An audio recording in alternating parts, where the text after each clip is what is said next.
بسم اللہ الرحمن الرحیم۔ اصحاب کہف امت محمدیہ میں سے ہے۔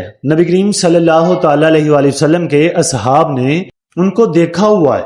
نبی کریم صلی اللہ تعالی علیہ وآلہ وسلم نے اللہ کی بارگاہ میں اصحاب کہف کی زیارت کی خواہش کی، تمنا کی، تو حضرت جبرائیل علیہ السلام تشریف لائے اور عرض کی، یا رسول اللہ صلی اللہ علیہ وسلم، آپ ظاہری دنیا میں ان کو نہیں دیکھ سکتے، ہاں ایک بات ہے کہ آپ اپنے اصحاب میں سے 4 کو زیارت کے لیے بھیج سکتے ہیں، لیکن بھیجیں گے ایک انوکھے طریقے سے، وہ طریقہ آپ ہی سنیں گے تو بڑا مزہ آئے گا۔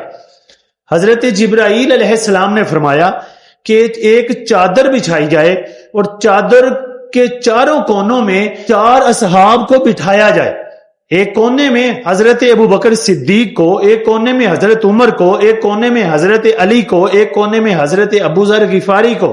ان 4 اصحاب کو، اپنے ان پیارے یاروں کو اس چادر پر بٹھا کر اس ہوا کو حکم دیں جو حضرت سلیمان علیہ السلام کے تابع تھی۔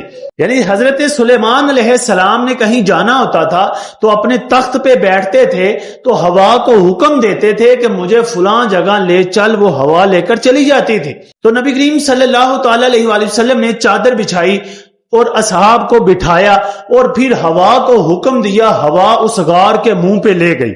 ان اصحاب نے اس غار کے پتھر کو ہٹایا تو اندر جانے لگے، تو اندر اصحاب کہف کا کتا تھا جو ان کی رکھوالی کے لیے بیٹھا ہوا تھا، اس نے بھونکنا شروع کر دیا۔ جب صحابہ کرام اندر داخل ہوئے تو کتے نے اصحاب رسول کو دیکھا اور دم ہلانے لگا اور بھونکنا بند کر دیا کہ جو اصحاب رسول سے بغض رکھتے ہیں اور صحابہ کرام کے خلاف بولتے ہیں وہ کتے سے بھی بدتر ہیں، کہ کتے نے اصحاب رسول کو دیکھا اور کہا کہ یہ نیک لوگ ہیں، ان کے خلاف نہیں بھونکا۔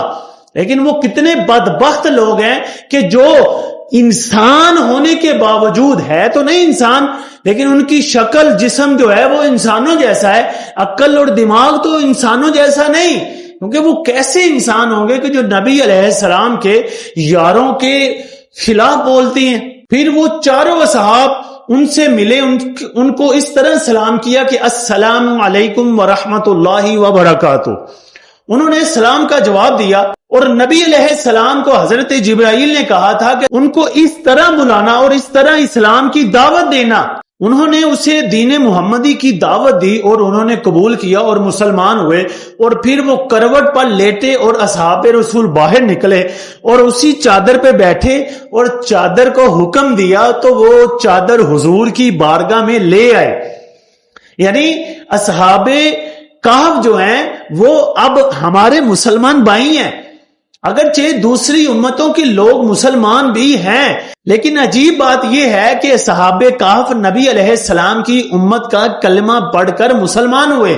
جب وہ صحاب واپس آئے نبی کریم صلی اللہ تعالی علیہ وآلہ وسلم بڑے خوش ہوئے۔ نبی کریم صلی اللہ تعالی علیہ وآلہ وسلم نے اللہ کی بارگاہ میں ہاتھ اٹھائے، دعا مانگی، اے اللہ میرے رشتہ داروں، میرے دوستوں اور مجھ سے محبت کرنے والوں کے درمیان کبھی جدائی نہ ڈالنا۔ یا الہی جو مجھ سے، میرے اہل بیت سے اور میرے صحابہ سے محبت رکھتا ہے اس کی مغفرت فرمانا۔ اب بندہ غور کرے کہ اگر ہمارے دل میں معاذ اللہ کسی صحابی یا کسی اہل بیت کے فرد کے خلاف ہلکی سی بھی نفرت ہوئی، کوئی بات ہوئی تو بخشش نہیں ہوگی۔ لہذا صحابہ سے بھی محبت کرو اور اہل بیت سے بھی عشق کرو۔